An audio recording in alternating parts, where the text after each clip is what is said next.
Hello there, welcome to Imagination Television. I am Indu Pokhral. Today on our show, first we have a piece on the tragedy at the Sikh Gurudwara in Wisconsin, another episode of Random and Related by Aparna Ramswamy, announcements of what's happening this week in our What's On department, and then more clips from the DC South Asian Film Festival by Caesar Productions. Since the bloodshed at a Gurudwara in Oak Creek near Milwaukee in Wisconsin last Sunday, which left 6 worshippers dead, Sikhs have been gathering in Gurudwaras all over the United States to hold prayer services and candlelight vigils for the victims. At the Guru Gobind Singh Foundation National Sikh Center in suburban Washington, worshippers offered prayers and sang hymns. The resilience of the community was also on display at the basement of the Gurudwara, where a group of children and youths made posters denouncing violence.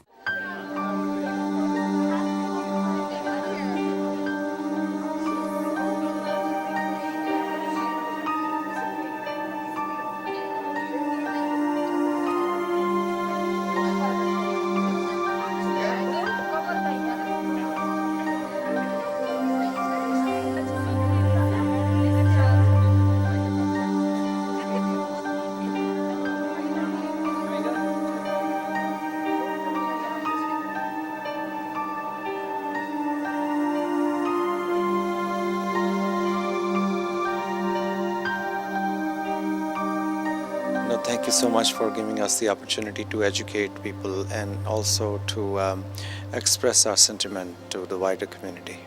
It's a clear case of a hate crime, and you have an individual who's living in a total darkness, and he has resentment against a certain section of the society, and probably most likely either Muslims or Arabs or Taliban, and he is not able to distinguish between who Sikhs are and who Taliban are.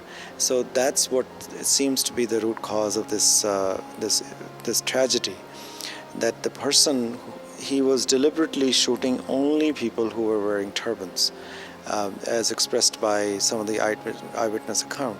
So it's pretty clear that he's living in darkness, and he has been attracted to a supremacist and exclusivist group which do not want to see any colored community or other community than the whites in America. So all of these things, and the root cause is ignorance, which has caused this tragedy. Its impact is immeasurable because it has a psychological component on the youngsters and on youth who are living in this country and very proudly call themselves Americans. So this shakes their faith. So it has a negative impact on the community. But at the same time, I feel that the support that we are getting from all across, I think that is making us feel a little easy while we're going through this suffering. Well, the Sikhs are always known to be in high spirits for the concept of Chardhi Kala, that gurus have always taught the founders that you must remain steadfast in the face of any adversity, any suffering, any barrier in life. So that provides us the strength, but at the same time, it's us coming together in the spirit of love and prayers that is providing us the strength at this time. We are organizing the candlelight vigil. We have offered prayers tonight, and we are offering throughout this week. We will be offering prayers every evening.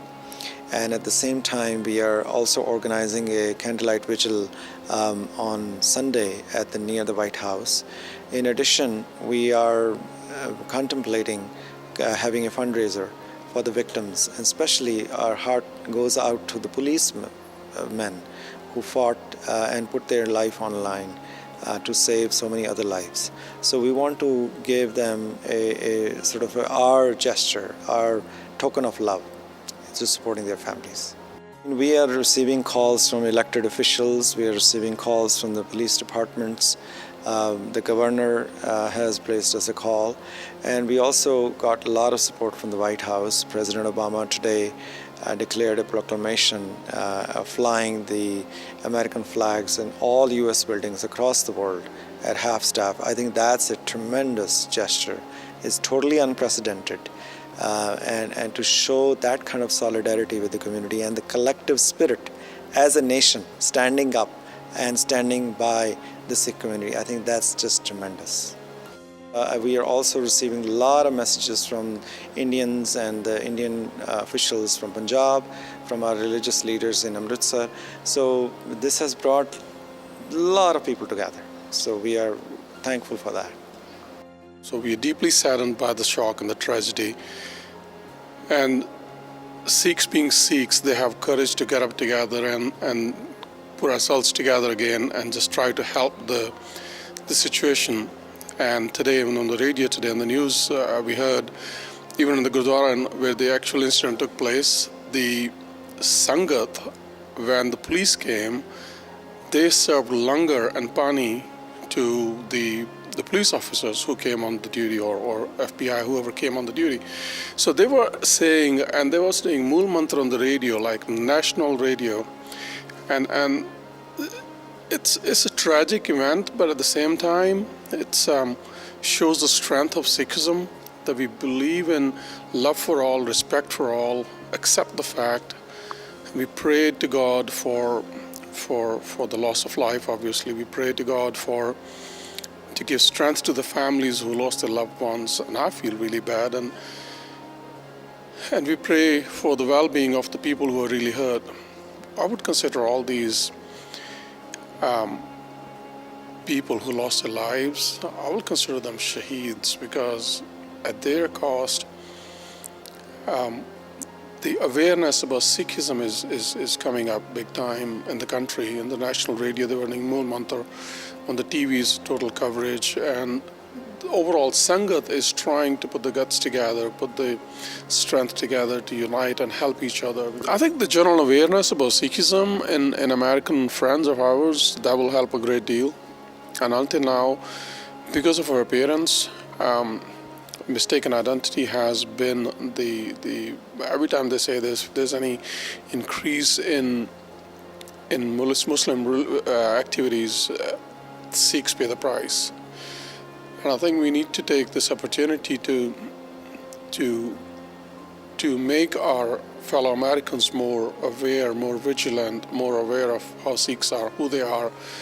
And in my mind, Sikhism, what we need to tell them is just basically, I can count them in fingertips. 3 do's and 5 don'ts. 3 do's as kirth karo, naam japo, vand chako.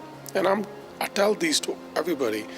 And these are 3 do's and 5 don'ts. Kaam, krodh, lobh, moh, hankar. And I translate these for my English American friends, and then they really realize how strong, how deep the faith is, how deeply we feel about it. And we just, it's amazing. At my work, in my office, I have probably 4,000 people, and we are only 3 or 4 Sikhs. And several people came up to me and felt bad about it, and they knew who Sikhs are. So I think we need to spread the word across in the whole country to educate our fellow Americans who we are and how deeply our strengths and belief and faith is aligned with peace and God-fearing American faiths, and that's something we need to spread the word more aggressively. What I always say is just we believe in love for all, respect for all, justice for all, and then obviously fear none and intimidate none. These are 5 things as a lifestyle, and I just tell everybody that's what we are here. And if you go to America, and I keep telling them, most Americans who know, who are educated people, they come and ask you, why do you wear turban? What's so strong about it? Why do you feel so strongly about it? And I always give an example. I said, it's just like a policeman 24/7. And policeman, you can recognize 1 in a million, hey, that's the guy I need to go have help from.